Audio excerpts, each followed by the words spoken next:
بسم اللہ الرحمن الرحیم۔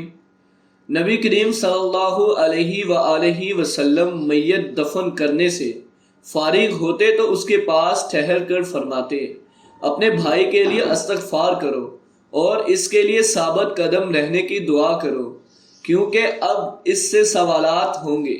میت دفن کرنے کے بعد کی دعا: اللہم اغفر لہ، اللہم ثبتہ۔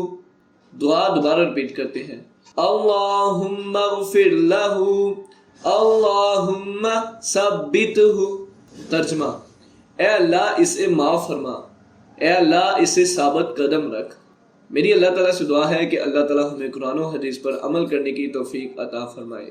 جزاک اللہ۔